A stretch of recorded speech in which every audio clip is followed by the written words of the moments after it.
pourrais donner un titre à ce message, c'est « Artificiel ou super essentiel ». Et un frère m'a même dit « artificiel, ficelle, artificiel ». Et c'est vrai, c'est vrai. Alors pourquoi? Ben voilà, le moment de novembre, c'est le moment où notre sœur André établit la table dans le fond avec les calendriers.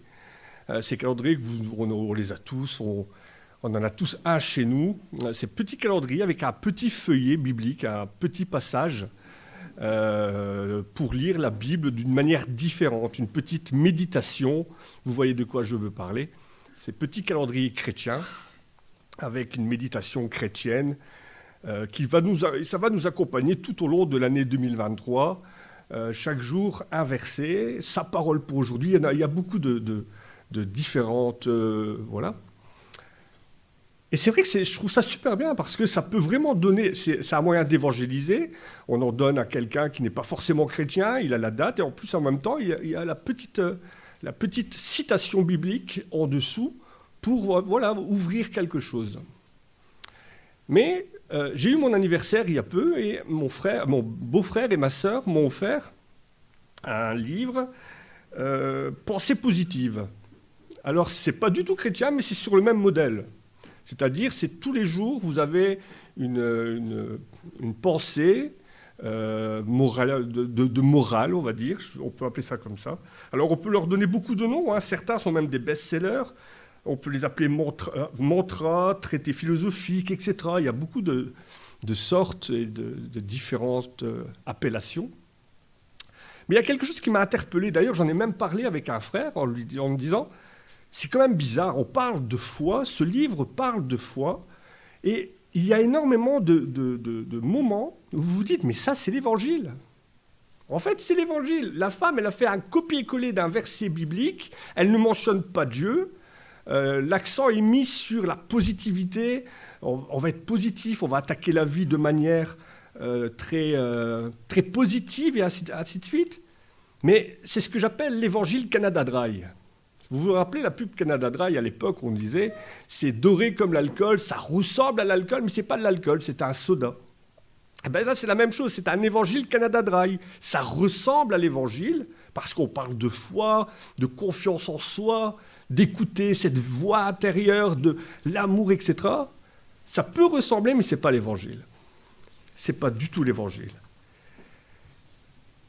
Mais ces pensées positives-là peuvent prêter à confusion, parce que quelqu'un qui serait face à un système de pensée comme cela pourrait croire qu'il s'agit de la Bible, pourrait croire que c'est l'évangile, la parole de Dieu. Et parfois, on peut même se laisser abuser. Il y a une citation que vous avez déjà certainement entendue, « Aide-toi et le ciel t'aidera ». Cette citation-là, vous l'avez déjà certainement entendue, « Aide-toi et le ciel t'aidera ». Eh bien, il y a énormément de gens qui pensent que cette phrase est tirée de l'Évangile. Alors que ce n'est pas vrai. Une citation qui est tirée, c'est la conclusion d'une fable de La Fontaine.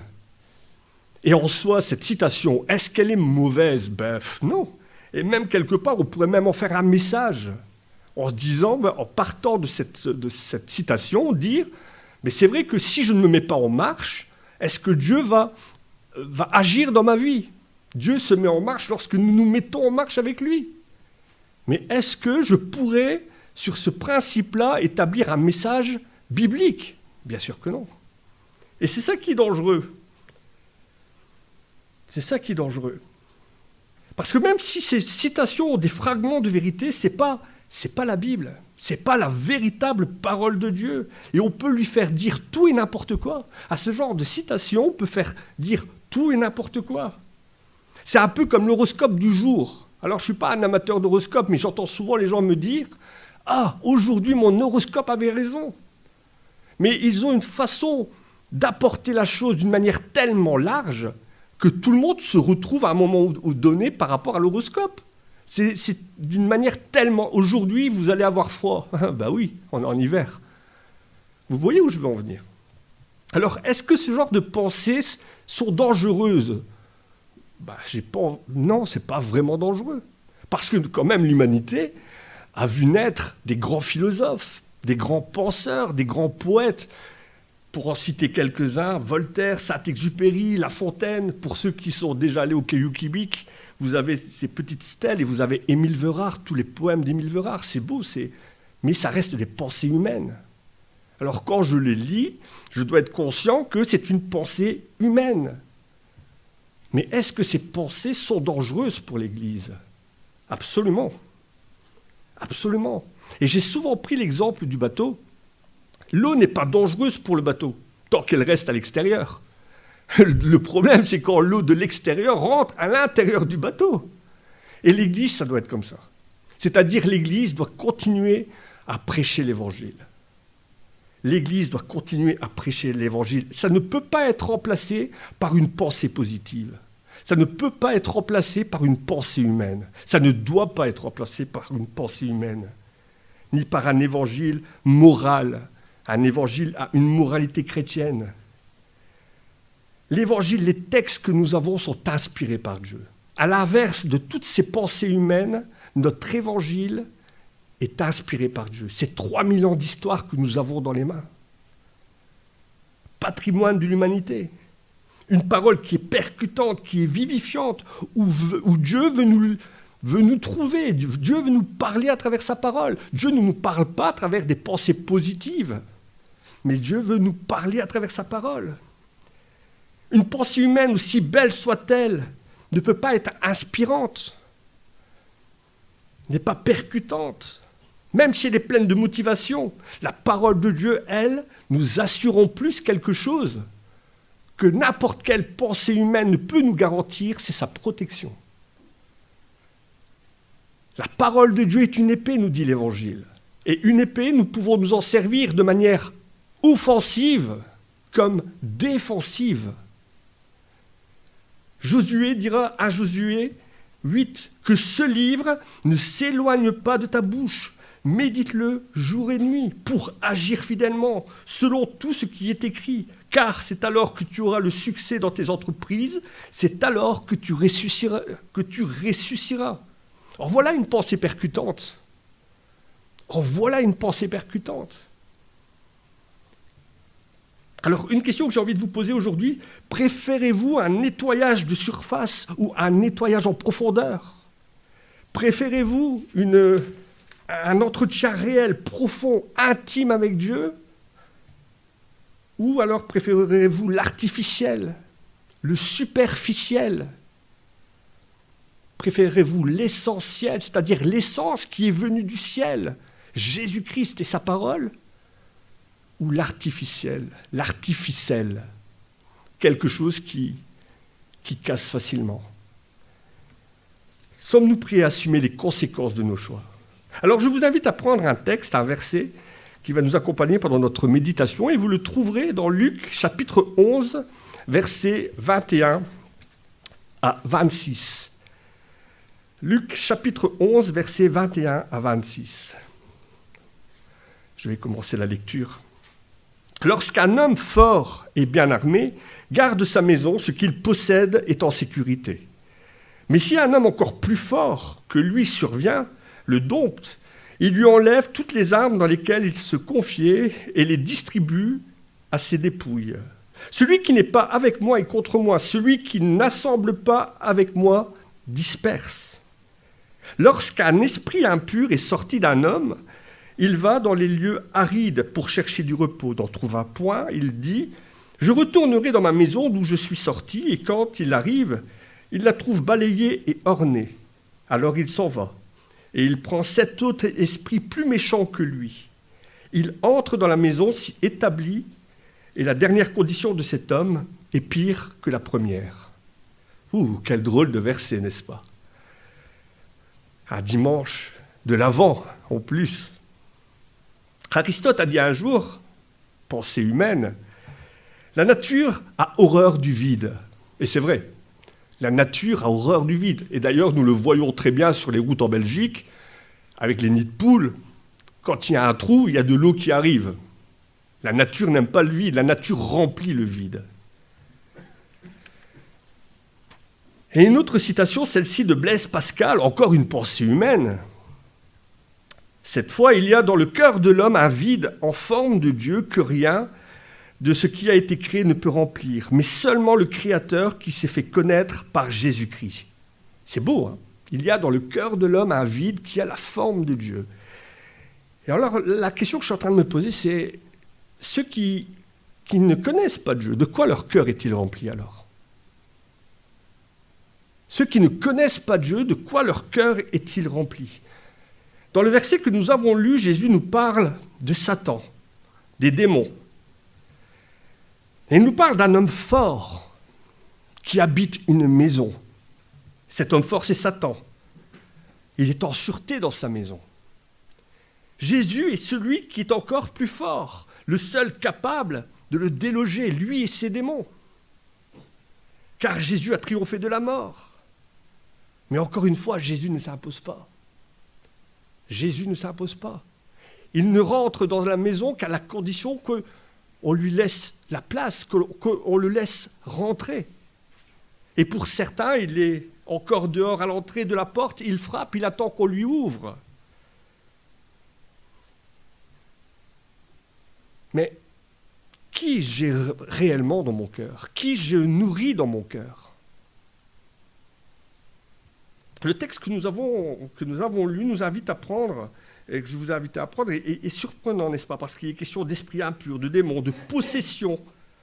Alors avant peut-être de rentrer dans ce thème, on va peut-être essayer de voir si d'une manière pratique, eh bien, on peut mettre la possession, les démons, toutes ces choses, pour que ça nous serve à l'heure actuelle.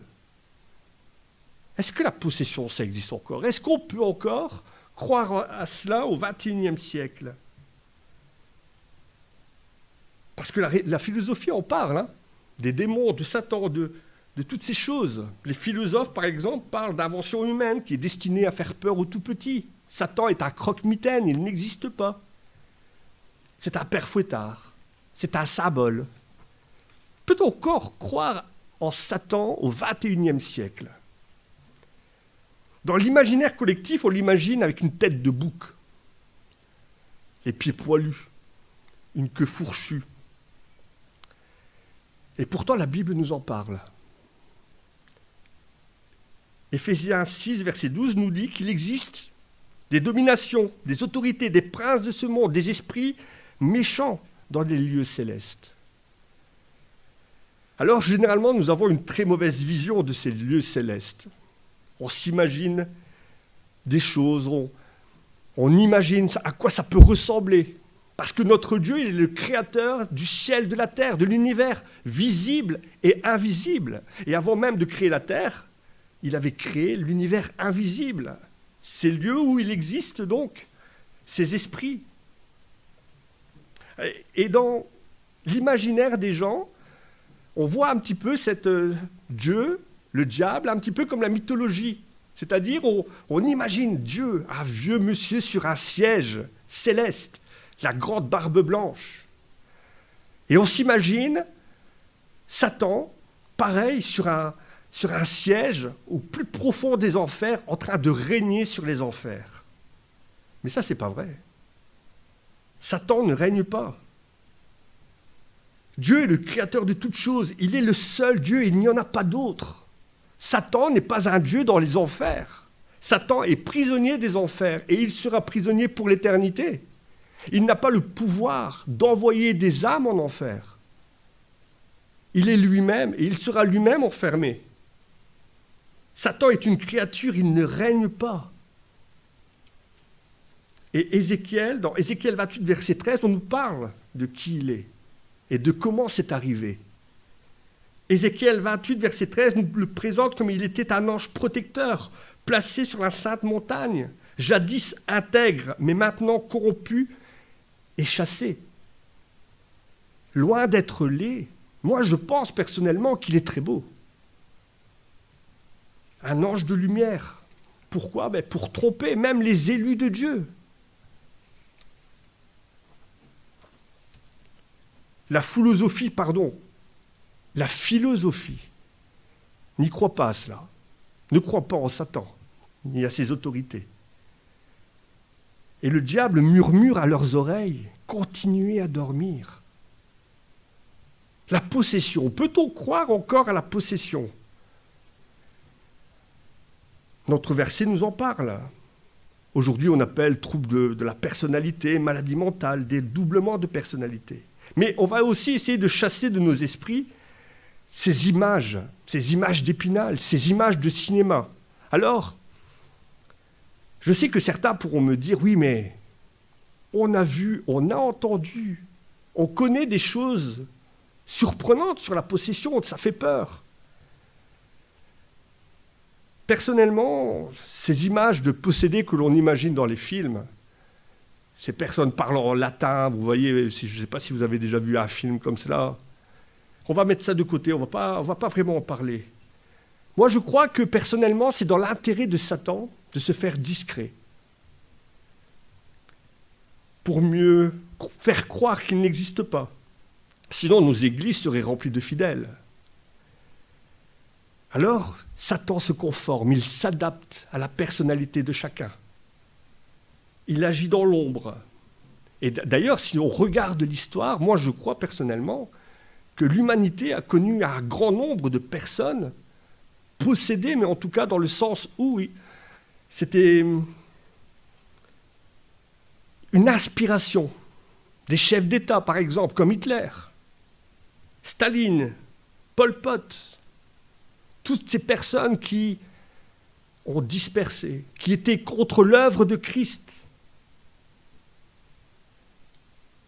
Et encore, à l'heure actuelle, c'est d'actualité.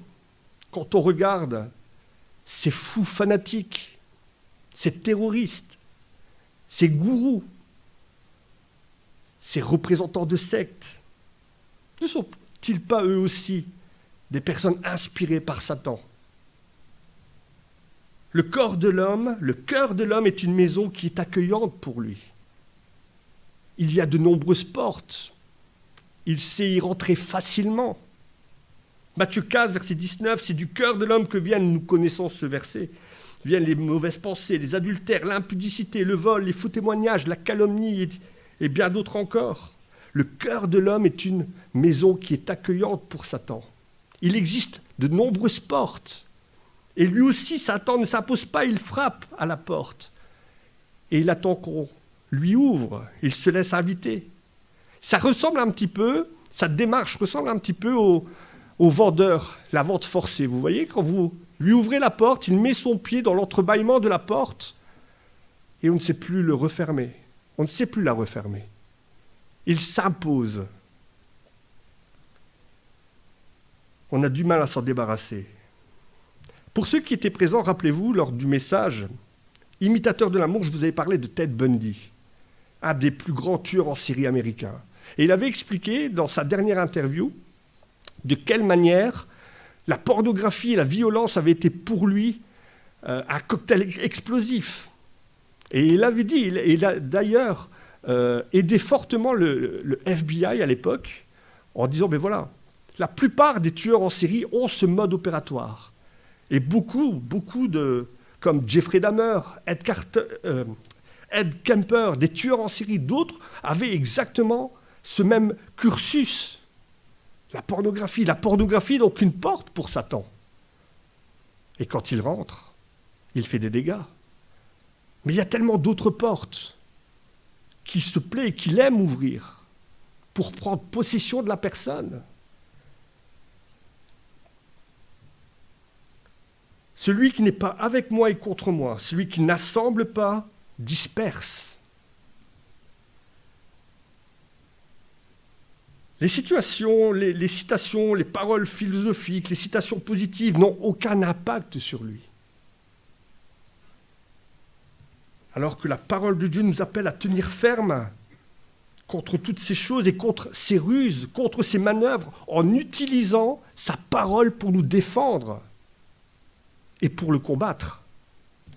Éphésiens 6, vous connaissez la ceinture de vérité, la cuirasse de justice, les chaussures du zèle, le bouclier de la foi, le casque du salut, l'esprit, l'épée de l'esprit et la prière. Toutes ces armes pour lutter contre les autorités démoniaques, le diable et ses démons. Certains films nous parlent aussi de maisons hantées. Ah, c'est bizarre. Satan peut-il prendre possession d'un bâtiment? Les portes qui claquent, les escaliers qui grincent? Non, on ne va pas parler de ça. Hein. J'ai retrouvé une lettre que le pasteur Samuel avait lue ici, il y a quelques années, une lettre qui date de 1964. Et le titre de cette lettre, c'était « Il faut que j'y sois ». Et je me suis dit, cette lettre, je vais un petit peu l'adapter à nous à l'heure actuelle, à ce que nous vivons. Il faut que j'y sois. Le diable, un jour, se rend au culte et il est à l'avance. Et un passant lui dit, mais où vas-tu comme ça? Le diable répond, je vais au culte. Mais tu es fou. Pourquoi vas-tu au culte alors que là-bas, personne ne t'aime? Eh bien justement, répond le diable. Justement. Si les gens ne m'aiment pas, eh bien il faut que je me défende. Et j'ai 1001 techniques, 1001 ruses pour me défendre. La première, déjà, le matin, dans chaque famille, j'organise un imprévu de dernière minute pour bien énerver les gens. Un embouteillage, une tache sur la chemise, une petite embrouille familiale de dernière minute. Ensuite, arrivé au culte, j'essaye et je m'arrange pour que l'ordinateur ne fonctionne pas convenablement, qu'il y ait un grésillement dans les baffes, que le micro ne fonctionne pas non plus. Comme ça, ils sont peut-être au culte, mais ils sont énervés et n'en profiteront pas. Ça met les gens de mauvaise humeur. Mais ça, c'est l'échauffement. Alors après, pour les distraire, c'est facile. Quelqu'un qui arrive en retard, un livre qui tombe, une porte qui grince, un inconnu inquiétant dans le fond de la salle. Il n'en faut pas plus pour les inquiéter. Ensuite, je peux suggérer à chacun des pensées parasites. L'un va penser à sa maison, l'autre à son travail. Un autre encore va penser au repas de midi. Un autre pensera à sa sortie. Un autre à sa rancune. Alors ils ne prient pas. Ils ne sont pas dans la louange. Alors oui, il faut que j'y sois, répond le diable. Est-ce que, à travers toutes ces choses, si on retire de nos idées les maisons hantées, les maisons possédées par le diable, et comme on peut l'imaginer, c'est du cinéma. Mais est-ce qu'on ne se retrouve pas dans ce genre d'attitude? Bien sûr que si. Moi, personnellement, en l'écrivant, je me suis condamné moi-même. Au-delà de la possession et qu'on peut voir ces films à la télévision, est-ce que lorsque je vis dans ma vie de tous les jours, est-ce que mes pensées sont à la gloire de Dieu, comme ça a été dit et rappelé aujourd'hui? Est-ce que ce n'est pas une porte que j'ai ouverte au diable, justement? Moi, la possession, pour moi, c'est cela. De manière pratique, pour moi, c'est cela. C'est une porte que je lui ai offerte, que je lui ai ouverte. Je lui ai permis de rentrer. Et le pire, c'est que je le nourris, à travers ma rancune, à travers la colère, à travers toutes ces choses qui ne sont pas la gloire de Dieu. Je lui ai ouvert une porte, il est rentré, il a mis son pied contre le... Et je ne sais plus la refermer. Et parfois même, le diable peut même parler à travers les personnes les plus spirituelles. Et nous connaissons cette partie quand Pierre a voulu empêcher Jésus de mourir à Jérusalem. Jésus va lui dire... Arrière de moi, Satan. Tes paroles ne sont pas celles de Dieu, mais celles des hommes. Matthieu 16, versets 2 à 3. Et on pourrait dire tellement de choses encore sur le diable. Alors, pourquoi parler du diable? Pourquoi parler de possession? Pourquoi parler de nos combats? Dans la prière, une sœur a dit, voilà, j'ai vécu des choses et je galère parce que, voilà, ma vie, elle est compliquée. Le diable attaque. Le diable attaque. Le diable veut rentrer. Alors pourquoi parler du diable aujourd'hui à la chair? Certainement pas pour faire peur. Certainement pas pour inquiéter. Il y a, quand je faisais du judo à l'époque, il y avait un livre qu'on aimait bien lire, c'était L'art de la guerre. Et dans certaines entreprises, ils utilisent encore cette certaine citation de Sun Tzu, je crois que c'est son nom, L'art de la guerre. Et pour gagner une guerre, il faut deux choses, se connaître et connaître son ennemi. À travers la parole de Dieu, je connais mon ennemi. Je sais qui il est. Je sais de quelle manière il procède. Il veut s'attacher à l'homme pour le détourner de la parole de Dieu. Est-ce que moi je me connais maintenant? Est-ce que je connais mes faiblesses? Est-ce que je connais les portes de mon cœur qui sont encore ouvertes? Et je reviens sur cette partie du livre de Néhémie que nous avons médité depuis plusieurs mardis. À chaque fois que le peuple construisait et renforçait les murailles, à chaque porte on y mettait un verrou et une barre. À chaque fois que la muraille se construisait, on y mettait un verrou et une barre. Et dans ma vie personnelle, ça doit être la même chose. Lorsque j'étudie la parole de Dieu, lorsque je m'imprègne de la parole de Dieu, à chaque porte de mon cœur, je dois y mettre un verrou et une barre. Proverbe 4, 23, « Garde ton cœur plus que toute autre chose, car de lui vienne la source de la vie. » Garde ton cœur plus que toute autre chose. La puissance de l'Évangile. Alors revenons maintenant que nous avons ciblé, que nous avons cadré l'adversaire, que nous savons de quelle manière il procède. Revenons au texte du début. L'homme en question est un lieu confortable pour cet esprit impur. La porte est grande ouverte. Et lorsque vous relisez le livre de Luc, chapitre 11, vous vous rendez compte qu'en fait, le démon, il rentre et il sort quand il veut. Chez cet homme, le démon rentre et il sort quand il veut. La porte est grande ouverte. L'état de son cœur est propre. La maison est balayée, elle est ornée, nous dit le texte. Cela est-il suffisant? Non, parce que la maison est inoccupée.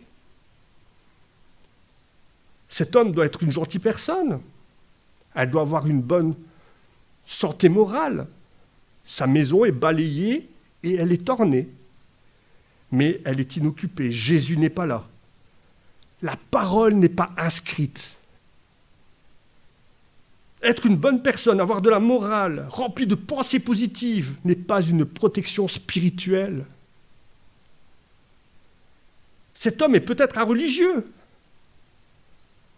mais les lois ne sont pas des vertus. Une religion, ce n'est pas une vertu. Le diable connaît la loi, le diable croit en Dieu, même s'il craint Dieu. Combien de religions à travers le monde? Beaucoup. Et le problème, c'est que ça laisse un faux sentiment de sécurité. Le problème de cet homme est aussi, il ne connaît pas Jésus. Sa maison, elle est vide, sans protection. Et le pire, c'est que lorsque les démons reviennent, sa condition sera pire que la première.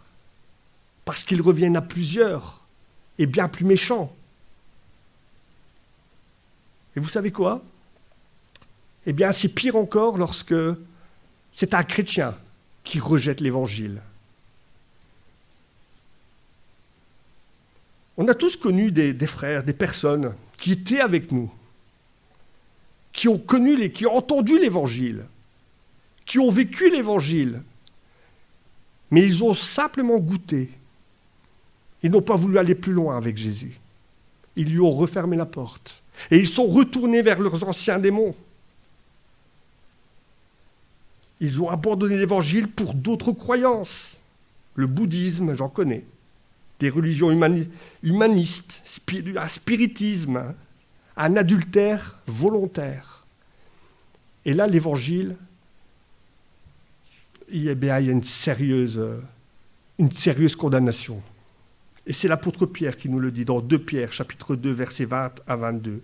Si après avoir s'être retirés de la sciure du monde, par la connaissance du Seigneur et Sauveur Jésus-Christ, ils s'y engagent de nouveau et sont vaincus, leur dernière condition est pire que la première, car il aurait mieux fallu pour eux de n'avoir jamais connu la voie de la justice que de se détourner après l'avoir connu du saint commandement qui leur avait été donné. Il leur est arrivé ce que dit ce proverbe vrai, le chien est retourné à ce qu'il a vomi, la truie, après être lavé, s'est vautrée dans le bourbier.